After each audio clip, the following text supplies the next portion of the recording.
Chapter 6. Red Wolves. Packs have a thing called territories, like their piece of land. Fortunately for the Shadow Moon Pack, it's big enough for all the members. Unfortunately for Bethany and Sebastian, it's huge. Moving from one place to another is a drag for them. They've been walking for more than 10 minutes and they still haven't reached the arena. How do they get this much land anyway? She turned to Randolph, who was walking beside her. How did your pack get this much land? Randolph pondered for a while. Well, when my ancestors found this place, it was a no man's land. He started building his pack here. It wasn't always this big. It was quite small then, only a few miles away from the pack house. But then, as time grew, and our pack started expanding, the alphas started merging with smaller wolf packs around them and taking their land with it. So after 100 years, we have what we have today. Bethany hummed in acknowledgement. But what if one of the smaller packs don't want to merge? From the archives, it said that they let them be. Bethany nodded. After walking from the pack house to the arena, Bethany's legs were already getting tired. But she immediately felt fine when Randolph's held her hand. She looked at him and he flashed her a dazzling smile. Bethany looked away, hiding her blush. Randolph just laughs, which made Bethany blush harder. When they walked into the arena, the seats were already full of werewolves. They cheered as they walked to the center. All right. A voice boomed, and all head turned to the voice and saw James. Today we have a sparring contest over our alpha Randolph and his sister Ramona. James's voice boomed. Contestants, come forward. He said, and Audrey and Audel went forwards first. The whole arena was filled with boos, and when Bethany and Sebastian walked in, the arena cheered. Before sparring, my brother and I have a deal to offer to Luna and her brother, Audrey shouted. Bethany and Sebastian raised a brow, but otherwise stayed quiet.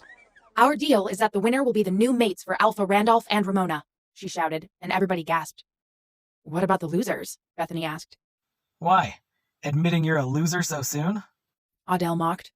Oh no, I was just wondering what will happen to you after the fight's over, Bethany replied calmly, and the crowd roared with laughter. Audel's face turned red in anger before they smirked. The loser will be banished from the pack, Audrey said, and the crowd went silent. Then Bethany heard Randolph and Ramona growled. Tempting, but I'm not losing today if it means losing Randolph, Bethany growled in her head. Fine.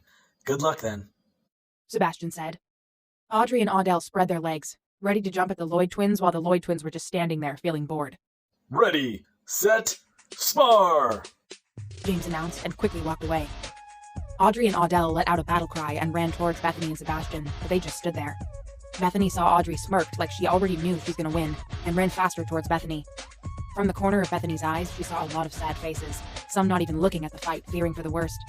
But when Audrey and Audel were just a few steps away from Bethany and Sebastian smirked, and when Audrey and Audel took one more step, Bethany and Sebastian sidestepped and held out their legs.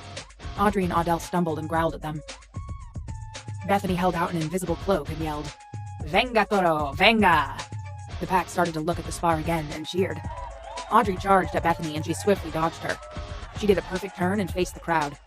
Olay! She yelled and waved to the crowds. Olay! They cheered back. The spar went like this. Audrey and Audel charged and the Lloyd twins dodged. The crowd was getting more excited each time Audrey and Audel missed, cheering. When the Lloyd twins saw that Audrey and Audel were breathing heavily, they knew that it was time. Bethany looked at Sebastian and he smirked, then nodded. When Audrey and Audel charged again, their fist only inches away from Bethany and Sebastian's faces, they used one hand to block their fist. Audrey and Audel tried pulling their fist back but failed, so they resulted in using their other fist to punch, but Bethany and Sebastian grabbed that too. The Lloyd twins looked at Audrey and Audel's shocked face and smirked. Bethany and Sebastian grabbed their fist harder, making them wince, pulled them closer with accelerating speed, then high-kicked them square in the chin. They fell on their asses with a thud. Aw, is the Toro tired? Venga, Toro! Bethany mocked and bent her legs, ready to strike. What does that even mean? She muttered and charged. Bethany ducked her slap and punched Audrey's stomach. From the corner of Bethany's eyes, she saw Audrey's leg flew towards her face. Bethany quickly uses both of her arms to block Audrey's leg and punch her left cheek. Audrey fell on the ground, holding her left cheek. It means, come on, Bull, come on, Bethany said with a smirk. Audrey screamed and charged at Bethany again. As much as I like seeing her getting punched, this is getting boring. Here, borrow some of my strength, but you might be very exhausted, Charlotte said, and Bethany nodded mentally. Never mind. I'll rather be exhausted than fighting this bull, Bethany said. You got that right, sister, she shouted, and Bethany felt raw power roar through my vein. Bethany growled and charged towards Audrey. She jumped and kicked Audrey's stomach very hard that made her flew off the sparring stage. Bethany panted, exhausted from all the power that Charlotte borrowed. Then she saw another person flew past her and landed beside Audrey. Bethany tried focusing on that person's face and saw that it was Audel. They both laid there, not moving. Then she heard someone ask, Are they dead? I think so. They're not moving. Then they all heard groans coming from them and the crowd sighed. Bethany felt a presence beside her and turned and saw Sebastian. When they both looked at each other, they flinched. Shit, what happened to your eyes? Bethany panicked. Me? Yours are different too. Sebastian, too, panicked. What are you talking about? You have indigo eyes. What? Bethany! Sebastian! They turned around and saw Randolph and Ramona running towards them. Are you okay? Are you hurt? If you are, I swear.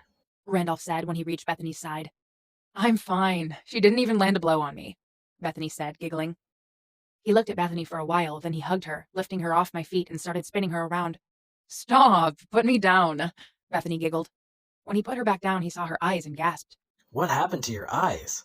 He asked. I know, creepy, Bethany said and chuckled. Well, I think it's beautiful. Randolph said with adoring eyes. Bethany turned away with a shy smile. So, what exactly happened? He asked. I don't know. Charlotte borrowed me some of her powers, and that happened, Bethany said, pointing at the unconscious Audrey and Audel. Well, I think it's kind of cool. Randolph said, smiling, and Bethany smiled back. They were lost in their little bubble until someone from the crowd shouted, Canis Rufus! A voice that belonged to an old woman said. They turned around and saw an old woman with red and white hair said. What are you talking about, Elder Bella? Randolph asked. Elder Bella started walking onto the sparring stage. Canis Rufus, the Red Wolves, she said. Why are you telling us that? Ramona, when she and Sebastian stood beside Bethany and Randolph. Because your mates are one, she said, and they heard someone gasp. It can't be. The Red Wolves died out when King Andrew and Queen Victoria were murdered, except for one, and that is King Grayson, Sean said, walking onto the stage with Emma's arms linked with his. King Grayson?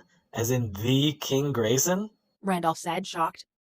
Who is this King Grayson you're talking about? Bethany asked. King Grayson is the current king of the Red Wolf Pack, and the last breed of his kind, ever since the death of his family. Randolph explained. Okay, let me ask this again. What is this Red Wolf Pack? What is this Red Wolves? Bethany asked. Red Wolves are one of the royal werewolves, Emma said. Royal? Sebastian asked, confused. Yes, it is said that royals are the direct descendants of the original werewolves, created by the moon goddess. Randolph explained. But the Red Wolves are all dead, Ramona said. Or so we thought, Elder Bella said. What do you mean? Sebastian asked. It means that maybe... Elder Bella cut herself off, and her eyes widened. Quick, you two, lift your shirts, she said, pointing at Bethany and Sebastian. What? What? Bethany, Sebastian, Randolph, and Ramona shouted. Just do it, she said. Bethany and Sebastian sighed and lifted their shirts, showing our backs. Then they heard gasps coming from the stoners and Elder Bella. What? Sebastian asked. So, just like I guessed, she said. What? What? Bethany asked, getting frustrated. There's a mark on each of your backs, Ramona said. What mark? Last time I checked, we don't have any marks on our back. Sebastian deadpanned. You don't because you haven't received your wolves yet, then, Elder Bella whispered, realizing something herself. So, what mark is it? Bethany asked. It's a howling wolf. Randolph said. A howling wolf? Do they look identical? Bethany asked. Yes and no. The howling wolf looked the same, but the color's different. Sebastian's is black, and yours is white. Randolph said. How can there be a howling wolf on our backs when we don't even know that we have a mark on our backs in the first place? Sebastian asked. From the corner of Bethany's eye, she saw Sean and Emma were calling the pack members out of the arena, and she also heard them asking someone to drag Audrey and Audel's unconscious body to the pack's doctors.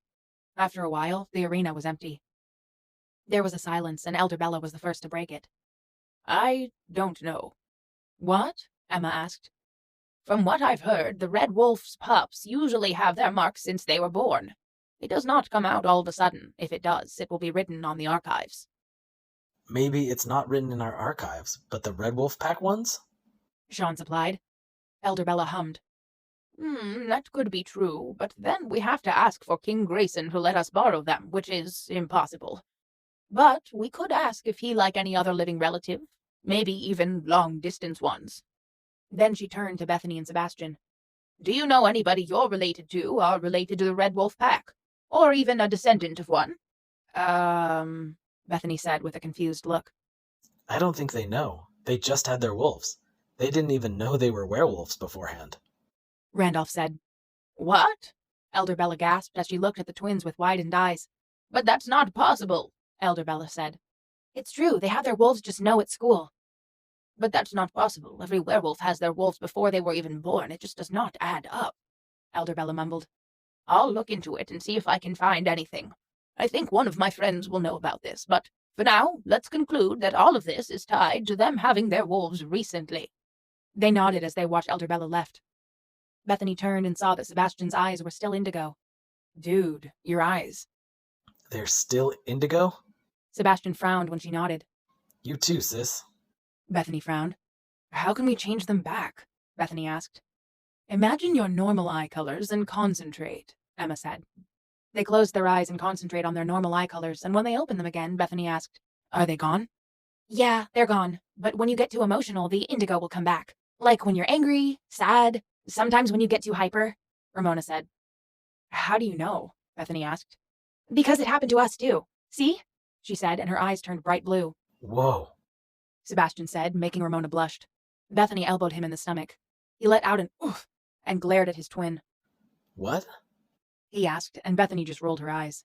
Don't say it out loud, you baboon, Bethany whispered. It's my mouth. Plus, she's my mate. I can compliment her whenever I like. He whispered back, and Bethany rolled her eyes at him again. Don't you roll your eyes at me, young lady. Sebastian sassed. Bethany ignored him, and when she looked at them, they were holding their laughter. Bethany glared at them, and they burst into laughter. Ha ha, very funny, Bethany said dryly, and pulled a face which made them laugh even harder. Bethany sighed, and she felt an arm around her shoulder. She looked up and saw a smiling Randolph. She glared at him and elbowed him in the gut. Oof. That's for laughing at me, Bethany said, and he stuck his tongue out at her. She rolled her eyes, then something popped into her head. She smirked at Randolph. Do you still remember the conversation we had in the car? Bethany asked, smirking. Yes? He said cautiously. Come along, Sebastian. We're going to the grocery store, Bethany said, and tugged on Sebastian's arm. It's pancake time.